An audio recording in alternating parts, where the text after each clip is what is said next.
कभी ना कभी तो आपने ये जरूर सोचा होगा कि मार्स यानी मंगल ग्रह पे दुनिया के अलग अलग स्पेस एजेंसियों ने कई तरह के मिशन के तहत स्पेसक्राफ्ट या फिर रोवर्स भेजे हैं, लेकिन आज तक किसी इंसान को मंगल ग्रह पे क्यों नहीं भेजा गया। तो दोस्तों, अगर इसका सबसे अहम कारण आपको बताएं तो वो है धरती से मंगल ग्रह की दूरी, जो कि करीब 22.5 करोड़ किलोमीटर है। और अभी हम इंसानों के पास सबसे तेज स्पेसक्राफ्ट जो मौजूद है, उससे इस दूरी को तय करने में लगभग 9 महीनों का वक्त लगेगा। यानी मंगल ग्रह पे जाकर वापस आने में लगभग 18 महीनों का वक्त लग सकता है। और इसी कारण किसी इंसान को मार्स पे भेजने में इतना वक्त लग रहा है। वैज्ञानिकों के मुताबिक आने वाले 50 सालों में हमारी धरती रहने लायक नहीं बचेगी। इसीलिए दुनिया के अलग अलग स्पेस एजेंसी दिन रात मेहनत कर रहे हैं ताकि अंतरिक्ष में उन्हें दूसरा कोई ग्रह मिल जाए जिसमें हम इंसान अपनी बस्ती बसा सकें। और उन सब के मुताबिक सबसे बेटर ऑप्शन है मार्स यानी मंगल ग्रह। और इसी समय की दुविधा को ध्यान में रखते हुए एलन मस्क, जो कि स्पेस एक्स कंपनी के मालिक हैं, जो कि एक ऐसे रॉकेट को बनाने में जुटे हैं जिसकी मदद से इंसान इतनी लंबी दूरी को सिर्फ 1 मिनट में पूरा कर पाएगा। इसके अलावा भी दुनिया के अन्य कई मिलियनियर और बिलियनियर लोग और दुनिया के अलग अलग स्पेस एजेंसी इसी रेस में जुट चुके हैं कि आने वाले समय में कौन सबसे पहले मार्स तक पहुंचने में कामयाब होगा और मंगल पे इंसानी बस्ती बसाने के इस सपने को साकार करेगा।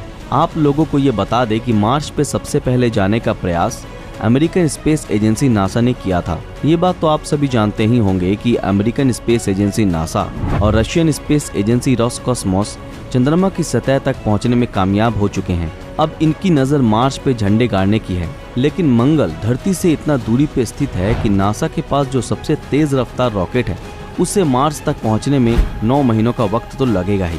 इसका मतलब ये कि अगर किसी एस्ट्रोनॉट को मार्स पे भेजा गया तो सबसे पहले उसे 9 महीनों का सफर तय कर मार्स पे पहुंचना होगा और फिर 9 महीनों का लंबा सफर तय कर उस एस्ट्रोनॉट को धरती पे वापस आना होगा। यानी कुल मिलाकर 21 से 22 महीनों का वक्त लगेगा। और कोई स्पेस एजेंसी किसी भी एस्ट्रोनॉट की लाइफ इतने खतरे में नहीं डालना चाहता, क्योंकि क्या पता इतने लंबे सफर के दौरान उस एस्ट्रोनॉट के साथ कुछ भी हादसा हो जाए। लेकिन अब करे भी तो क्या करें, क्योंकि हमारे पास मार्स से बेहतर कोई ऑप्शन है भी तो नहीं।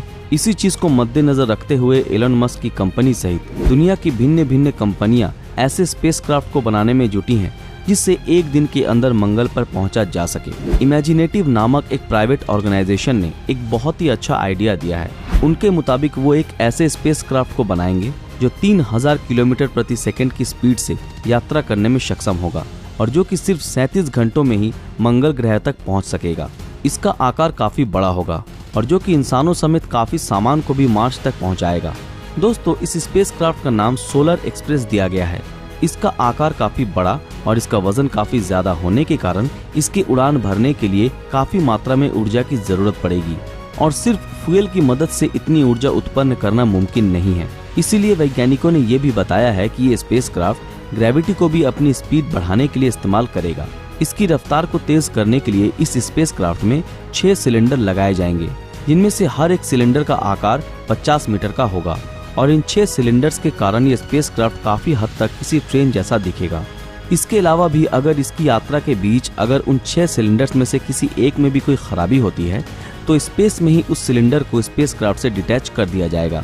दोस्तों, अगर खुशकिस्मती से ये स्पेसक्राफ्ट बनकर तैयार हो गया तो धरती से चांद पे जाने में जहां आज के टाइम हमें 3 से 4 दिनों का वक्त लगता है, तो वहीं इस स्पेसक्राफ्ट की मदद से चांद पर सिर्फ 2 मिनट में ही पहुंचा जा सकेगा। इसके अलावा भी धरती से सूरज तक पहुंचने में हमें सिर्फ 14 घंटों का समय ही लगेगा। तो वहीं शुक्र ग्रह पे जाने में हमें सिर्फ 24 घंटे यानी पूरे 1 दिन का वक्त लगेगा और मार्स पे पहुंचने में हमें मात्र 37 घंटों का ही समय लगेगा। आज से कुछ महीनों पहले ही नासा द्वारा ये दावा किया गया था कि उन्होंने दुनिया के सबसे तेज स्पेसक्राफ्ट का निर्माण कर लिया है। दोस्तों, इस स्पेसक्राफ्ट को एलन मस्क की कंपनी स्पेस एक्स ने बनाया था, लेकिन बदकिस्मती से ये रॉकेट लॉन्च होने के बाद जब ये वापस धरती पे आ ही रहा था कि कुछ तकनीकी गड़बड़ी के कारण उस दौरान ये रॉकेट ब्लास्ट हो गया। वैज्ञानिकों का कहना था कि अगर ये एक्सपेरिमेंट सक्सेसफुल होता तो इसी स्पेसक्राफ्ट की मदद से इंसानों को मंगल पे और चंद्रमा पे भेजा जाता। इस रॉकेट को अमेरिका के केनेडी स्पेस सेंटर से इंडियन टाइम टेबल के अनुसार रात 12 बजे लॉन्च किया गया था। दोस्तों, इस रॉकेट की लंबाई करीबन 70 मीटर और इसका वजन लगभग 64 टन के आसपास था। दोस्तों, आप ये जानकर चौंक जाएंगे कि इतने विशालाकार होने के बावजूद भी इस रॉकेट की स्पीड 11 किलोमीटर प्रति सेकंड की थी। वहीं दूसरी तरफ इमेजिनेटिव नाम की कंपनी ने जिस रॉकेट के तैयार होने का दावा किया है उसकी रफ्तार 3000 किलोमीटर प्रति सेकंड की है। एक चीज जो अब देखने वाली है वो ये कि SpaceX की बनाई गई 11 किलोमीटर प्रति सेकंड की रफ्तार वाली स्पेसक्राफ्ट तो ब्लास्ट हो गई, लेकिन क्या इमेजिनेटिव कंपनी द्वारा बनाया जा रहा 3000 किलोमीटर प्रति सेकंड वाला स्पेसक्राफ्ट क्या सच में बनकर तैयार हो पाता है या नहीं, या फिर ये बस एक इमेजिनेशन ही बनकर रह जाएगा। लेकिन जो भी हो, आज दुनिया का हर देश, चाहे वो अमेरिका हो या जापान, रशिया हो या चाइना या फिर हमारा अपना इंडिया हो, हर देश आज अंतरिक्ष पे राज करने और मंगल ग्रह पे इंसानी बस्ती बसाने के रेस में लग चुकी है। बस देखने वाली बात तो ये है कि ये रेस कौन जीतता है और अंतरिक्ष पे किसका राज होगा। दोस्तों, आपको क्या लगता है कि क्या एलन मस्क भविष्य में मार्स पे इंसानी बस्ती बसाने में कामयाब हो पाएंगे या फिर ये बस एक सपना बनकर ही रह जाएगा? अपनी राय नीचे कमेंट में जरूर बताएं। दोस्तों, आज के लिए बस इतना ही। आशा करते हैं आज की हमारी ये वीडियो आप लोगों को बेहद पसंद आई हो। अगर ये वीडियो आप लोगों को पसंद आया तो इस वीडियो को लाइक और ज्यादा से ज्यादा शेयर जरूर करें। अगर आप हमारे इस चैनल पर नए हैं तो हमारे चैनल को सब्सक्राइब करके बेल आइकन ऑन कर दें। तो फिर मिलते हैं आपके साथ अगले वीडियो में, तब तक के लिए अलविदा।